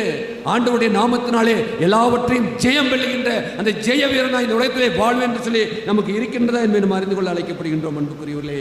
என்னால் அங்கு பார்க்கின்ற பொழுது ஒரு புதிய உறவை அங்கு பார்க்கின்றோம். கிறிஸ்துவோடு அவர் நம்பிக்கை கொண்டது நிமித்தமாக, ஆண்டவரோ நம்பி வந்தது நிமித்தமாக ஆண்டவர் அவரிடத்திலே திறவுகோலை கொடுக்கின்றார். பரலோகத்தின் திறவுகோலை நமக்கும் கொடுத்திருக்கின்றார். நமக்கு கொடுத்திருக்கின்றார். கொடுத்துருக்காரா இல்லையா? இல்லையே. அது பேர்கிட்ட கொடுத்த திறவுகோல் என்கிட்ட எப்படி இருக்கும்? ஆண்டவர் இன்னைக்கு அப்படிப்பட்ட நாம் நம்பிக்கையற்ற மக்களாக வாழ்ந்து கொண்டிருக்கின்றோம். பேதுருவை அழைத்த அதே ஆண்டவர் தான் இன்றைக்கு உங்களையும் என்னையும் அழைத்திருக்கின்றார். அவர் தான் இன்றைக்கு நம்மோடு கூட இடைப்பட்டுக் கொண்டிருக்கின்றார். அன்றைக்கு அவர் சொன்ன வார்த்தை என்ற பரலோகத்தின் திறவுகளை கொடுப்பேன் சொன்னால், நான் உலகத்திலே பரிசுத்தமாக வாழ்வேன் என்று சொன்னால், நிச்சயமாக ஆண்டவர் அந்த திறவுகளை என்னிடத்திலே கொடுப்பார். வருகின்ற நாளிலே நானே எனக்கென்று ஆயத்தம் பண்ணின அந்த அறையை நான் திறந்து நான் அதற்குள்ளாக வாசம் பண்ணுவேன் என்று சொல்ல அந்த நம்பிக்கையற்றவர்களாக வாழ்ந்து கொண்டிருக்கின்றோம். நமக்கு கொடுக்கப்படுகின்ற கட்டளை என்ன? எவைகளை கட்டிலோ அது கட்டப்படும், எவைகளை கட்டவிழ்க்கிறதோ அது கட்டவிழ்க்கப்படும். உன்னால் ஆண்டவர் நமக்கு கொடுத்த வல்லமையை நாம் இன்றைக்கு உதாசீனப்படுத்திக் கொண்டு வாழ்ந்து கொண்டிருக்கின்றோம் என்பதை அறிந்து கொள்ள அழைக்கப்படுகின்றோம். 1 கொரிந்தியர் 10ஆம் அதிகாரம் 2ஆம் வசனத்தை பார்க்கும்போது, எல்லோரும் மோசைக்குள்ளாக மேகத்தினாலும் சமுத்திரத்தினாலும் திருமுழுக்கு பெற்றார்கள் என்று பார்க்கின்றோம். திருமுழுக்கு என்பது அன்றைக்கு மோசே மேகத்திலும் அவர் வருகின்ற போது மேகத்திலும் சமுத்திரத்திலும் அவர் பெற்றார் என்று சொன்னால், இன்றைக்கு ஆவியானவர் உங்களையும் என்னையும் வருகின்ற பொழுதெல்லாம் நமக்குள்ளாக இடைப்பட்டுக் கொண்டு நம்மை முழுகி சுத்திகரித்துக் கொண்டிருக்கின்றார். திருவிருந்திலே பங்கு கொள்கின்ற பொழுதெல்லாம் நாம் சுத்திகரிக்கப்படுகின்றோம். விசுவாச நம்பிக்கை உண்டா? இதோ திருவிருந்து திருச்சபை கொடுக்கின்றது. 1ஆவது வாரம் 3ஆவது வாரம் போகின்றோம் என்றல்ல, இது கொடுக்கின்ற பொழுது அது இனி அது ரசம் அல்ல, அது ஆண்டவருடைய இரத்தம். இது உங்களுக்காக கொடுக்கப்படுகின்ற ஆண்டவருடைய இரத்தமாக இருக்கின்றது. அந்த இரத்தம் என்பது இன்னைக்கு நம்மை சுத்திகரிக்கின்றதா இருக்க போவதற்காக நாம் ஆண்டவருக்கு நன்றி செலுத்துவோம். அந்த நம்பிக்கைக்குள்ளாக நாம் வந்து பலிபடத்திலே இன்றைக்கு முழங்கால் படியிட்டு, ஆண்டவரே உம்முடைய சரீரத்திலும் உம்முடைய இரத்தத்தை நான் பானம் பண்ண போகின்றேன், அதன் மூலமாய் நீர் எனக்கு ஒரு வாழ்க்கையை கொடுக்க இருக்கின்றேன், ஒரு நம்பிக்கையை கொடுக்க இருக்கின்றேன் சொல்லி நாம் இருக்க அழைக்கப்படுகின்றோம். சகரியா தீர்க்கதரிசன புஸ்தகத்தில் பார்க்கின்ற பொழுது 14ஆம் அதிகாரம் 9ஆம் வசனம் சொல்கின்றது, அப்பொழுது கர்த்தர் பூமியின் மீதெங்கும் ராஜாவாய் இருப்பார். அந்நாளிலே ஒரே கர்த்தர் இருப்பார், அவருடைய நாமம் ஒன்றாயிருக்கும். அவருடைய நாமம் ஒன்றாயிருக்கும். இன்றைக்கு நமக்கு கொடுக்கப்பட்டிருக்கின்ற நாமம் என்ன? இயேசு என்ற நாமம். இயேசுவின் நாமத்தினாலே நாம் ஜெயம் எடுக்கும்படியாக நாம் அழைக்கப்பட்டிருக்கின்றோம். இயேசுவே இன்னைக்கு நமக்கு போதுமானவராக இருக்கின்றார். இன்றைக்கு பார்க்கின்ற போது நாம் அடிக்கடி திருவிருந்து ஆராதனை சொல்கின்ற ஒன்று, நியாயப்பிரமாணம் திருச்சபை ஆண்டவர் தொகுத்து அருளியது என்னது? உபாகமம் 6 நாளில் இஸ்ரவேலே கேள், நம்முடைய தேவனாய கர்த்தர் ஒருவரே கர்த்தர் என்று சொல்லி முழு இதயத்தோடு ஆண்டவரத்தில் பண்ணோம். அது முதலாம் பெரிய கற்பனை, அதுக்கு ஒப்பாக இருக்கிற 2ஆம் கற்பனை. உடனே நம்ம எல்லாம் சொல்கிறோம், ஆண்டவரே இந்த கற்பனையின்படி வாழ எனக்கு. ஒவ்வொருத்தரும் இருந்தாலும் கற்பனையின்படி வாழ. இன்னைக்கு எங்கே இருக்கின்றது நம்மிடத்திலே அன்பு, நம்பிக்கை? அந்த வார்த்தையை சொல்லுகின்ற போது அந்த கற்பனை எனக்குள்ளாக ஈடுபடுகின்றதா இருக்கிறதா? நம்முடைய நம்பிக்கையை நாம் ஒரு விசை ஆராய்ந்து பார்க்க அழைக்கப்பட்டவர்களாக இருக்கின்றோம் அன்புக்குரியவர்களே. எனவே நம்முடைய நம்பிக்கை எப்படிப்பட்டதாக இருக்கிறது? அன்று இயேசு கிறிஸ்து திருமுழுக்கு பெற்ற போது திறக்கப்பட்ட அதே வானம், அங்கிருந்து இவர் என் நேசகுமாரன், இவரில் நான் பிரியமாக இருக்கிறேன் சொன்ன அந்த ஆண்டவர் இன்றைக்கும் அதே திறந்த வானத்திலிருந்து தூய இம்மானுவேல் ஆலயத்திலே அமர்ந்திருக்கிற உங்களையும் என்னையும் பார்த்து, என்னுடைய நேசகுமாரனே, என் நேசகுமார்த்தியே, உனக்காக வானம் திறக்கப்பட்டிருக்கின்றது என்று சொல்லி நம்மை திருமுழுக்கின் மூலமாய் திருச்சபையின் அங்கமாய் வைத்திருக்கின்றார். எனவே அந்த நம்பிக்கையோடு கூட ஆண்டவரே, நிச்சயமாக உம்முடைய வருகையிலே நீ திறந்திருக்கிற வானத்திலே நானும் வருவேன் என்று சொல்லி நாம் நிச்சயப்படுத்திக் கொள்வோம். என்னால் நம்முடைய வாழ்க்கையிலே ஆண்டவரை எதிர்பார்க்கின்ற காரியம் அதுதான். அப்படிப்பட்ட ஒரு வாழ்க்கை வாழ நாம் அர்ப்பணிக்க வேண்டும். ஒரு தெளிவான அர்ப்பணிப்பு, தெளிவான நம்பிக்கை நமக்குள்ளாக இருக்க வேண்டும். அப்படிப்பட்ட ஒரு வாழ்க்கை வாழ உங்களுக்கும் எனக்கும் பரிசுத்த ஆவியானவர் நம்மை கிருபையும் ஒத்தாசையும் செய்வாராக. ஆமீன். ஜெபம் செய்வோம். மகா கிருபையும் இரக்கமுள்ள கர்த்தாவே, நீர் எங்களுக்கு கிருபையாய் கொடுத்த ஜீவனுள்ள வார்த்தைக்காக நன்றியோடு துதிக்கிறோம், ஸ்தோத்திரிக்கிறோம். ஆம் கர்த்தாவே, ஒரே உடலும் ஒரே திருமுழுக்கும் என்று கர்த்தாவே திருச்சபை எங்களை சிந்திக்கும்படியாய் அழைத்திருக்கின்றது. அப்போஸ்தலனாகிய பவுல் கொடுத்த அந்த வார்த்தையை கர்த்தாவே இந்த நாளிலும் கர்த்தாவே நாங்கள் தியானிக்கும்படியான கிருபை கொடுத்தீரப்பா. நீர் கொடுத்த ஒவ்வொரு வார்த்தையும் கர்த்தாவே எங்களுடைய ஒவ்வொருடைய உள்ளத்திலும் கர்த்தாவே பதிந்து கர்த்தாவே நாங்கள் வரக்கூடிய நாட்களில் கர்த்தாவே நாங்கள் 30, 60, 100 பலன் தரத்தக்கதாய் எங்கள் ஒவ்வொருவருக்கு கிருபையாய் நீ பிரேசம் ஜெபிக்கிறோம் ஜீவன் நல்ல பிதாவே. ஆமீன். ஆமீன். ஆண்டவரின் திருவார்த்தைகளை கேட்டு நாம் லோக சமாதானத்திற்காகவும் கடலுடைய பரிசுத்த சபைகளின் நல்வாழ்வுக்காகவும் அவைகளின் ஒருமைப்பாட்டுக்காகவும் கர்த்தரை நோக்கி ஜெபிப்போமாக. நம்முடைய பேராயர்களும் மற்ற எல்லா பணிவிடைக்காரரும் விசேஷமாய் right reverend doctor Jaisingh Prince Prabhakaran என்னும் நமது பேராயரும் நல்ல இருதயத்தோடும் சுத்த மனசாட்சியோடும் தங்கள் பணிவிடையை நிறைவேற்ற கர்த்தரை நோக்கி ஜெபிப்போமாக. நமது தேசத்தின் ஜனாதிபதி, பிரதமர், அதிகாரம் வகிப்பவர் எல்லாருக்காகவும் கர்த்தரை நோக்கி ஜெபிப்போமாக. வியாதியஸ்தர், உபத்திரப்படுவோர், துக்கப்படுவோர், மரண தருவாயில் இருப்போர் அனைவருக்காகவும் கர்த்தரை நோக்கி ஜெபிப்போமாக. ஏழைகள், பட்டினியாயிருப்போர், அனாதைகள், விதவைகள், உபத்திரப்படுவோர் அனைவருக்காகவும் கர்த்தரை நோக்கி ஜெபிப்போமாக. அந்த காரணத்தில் நின்று நம்மை நம்முடைய ஆச்சரியமான ஒளிநடத்திற்கு வரவழைத்தவருடைய மகத்துவங்களையும் காண்பிக்கும் பொருட்டாக நமக்காகவும் கிறிஸ்துவின் நாமத்தை அறிக்கை பண்ணும் யாவருக்காகவும் கர்த்தரை நோக்கி ஜெபிப்போமாக. ஜெபம் செய்வோம். சர்வ வல்லமையுள்ள கடவுளே, சகல ஞானத்திற்கும் காரணரே, நாங்கள் வேண்டிக்கொள்வதற்கு முன் எங்கள் அவசியங்கள் உமக்கு தெரியும். நாங்கள் அறியாமல் கேட்கிறோம் என்பதும் உமக்கு தெரியும். தேவரீர் எங்கள் பலவீனங்களை பார்த்து இறங்கி நாங்கள் எங்கள் அபாத்திரத்தின் நிமித்தம் துண்டி கேட்க கூடாதவைகளையும் எங்கள் குருட்டாட்டத்தின் நிமித்தம் கேட்க தெரியாதவைகளையும் உம்முடைய குமாரனும் எங்கள் கர்த்தருமாகிய இயேசு கிறிஸ்துவின் புண்ணியங்களின் நிமித்தம் எங்களுக்கு அனுக்கிரகித்தருளும்.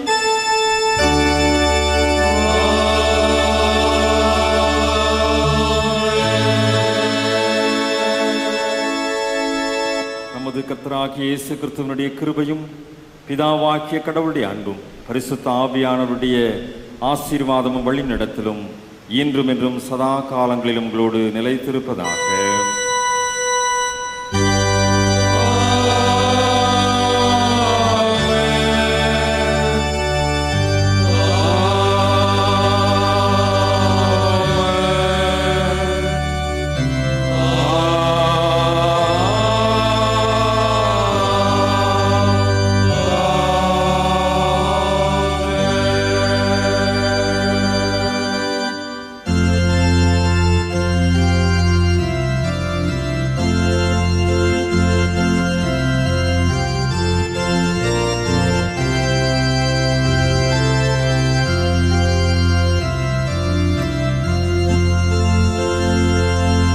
கர்த்தரின் பந்தியில் வா சகோதரா, கர்த்தரின் பந்தியில் வா,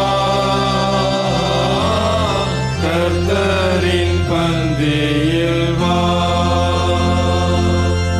கர்த்தரன் வாய் சுந்தரத்தை சிந்தின காரணத்தை மான பூரணமாய் எண்ணி கர்த்தரின் பந்தியில் வா சகோதரா, கர்த்தரின் பந்தியில் வா, கர்த்தரின் பந்தியில் வா. ஜீவப்பமல்லோ கிறிஸ்துவின் திரு சரீரமல்லோ,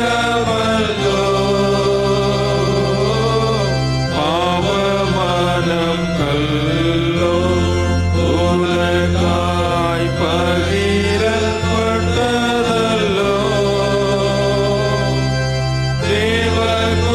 தேவகுமாரனின் ஜீவப்பத்தை நீ தின்று அவருடன் என்றும் பிழைத்திட கர்த்தரின் பந்தியில் வா சகோதரா, கர்த்தரின் பந்தியில் வா, கர்த்தரின் பந்தியில் வா. அப்பம் பிட்குதல் பகுதிக்காக அனைவரும் எழுந்து நிற்போம். திருவிருந்தில் அமைதியாக கலைந்து செல்லலாம். எல்லா புத்திக்கும் மேலான தேவ சமாதானம் உங்களோட இருந்து எங்கள் தேவனையும் அவருடைய குமாரனாகி நம்முடைய ஆண்டவர் இயேசு கிறிஸ்துவை பற்றி அருள் அன்பு நிலைத்திருக்கும்படி உங்கள் இருதயத்தையும் சிந்தையும் காக்க கடவது பிதா குமாரன் பரிசுத்த ஆவியும் ஆகிய திரியே கடவுளுடைய ஆசீர்வாதம் எப்பொழுதும் உங்களோட இருந்து என்றைக்கும் உங்களில் நிலைத்திருக்க கடவது.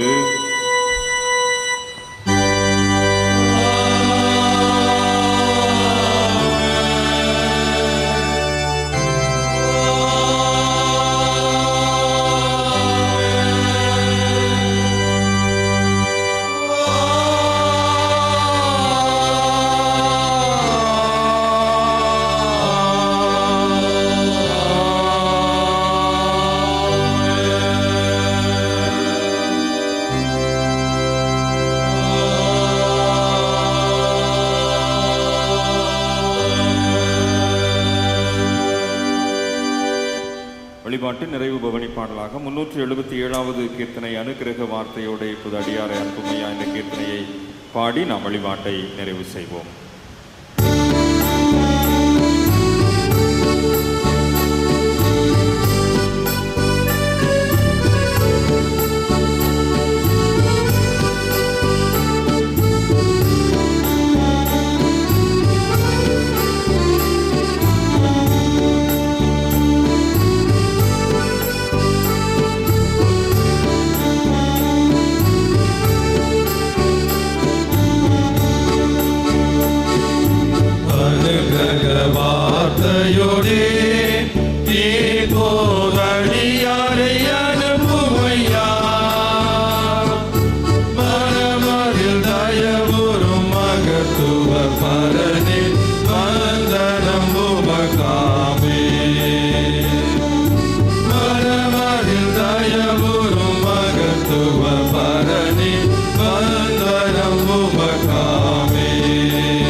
இரக்கமுள்ள அன்பின் ஆண்டவரே, ஒரே உடலாக ஒரே சரீரமாக வாழ அழைக்கப்பட்ட நாங்கள் ஒரே பலிபீடத்திலே உம்முடைய சாக்கிரமத்தை பெற்றுக்கொண்டிருக்கிறோம்.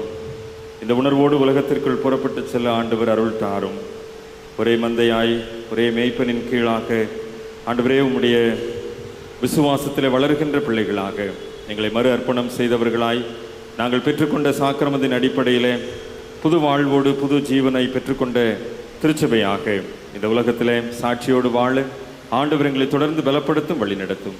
ஆண்டவர் மீட்பருமாகிய இயேசு கிறிஸ்துவின் ஈடு இணையற்ற திருப்பெயரிலே மனத்தாழ்மையோடு வேண்டிக் கொள்கிறோம். அன்பு நிறைந்த ஆண்டவரே, ஆமென்.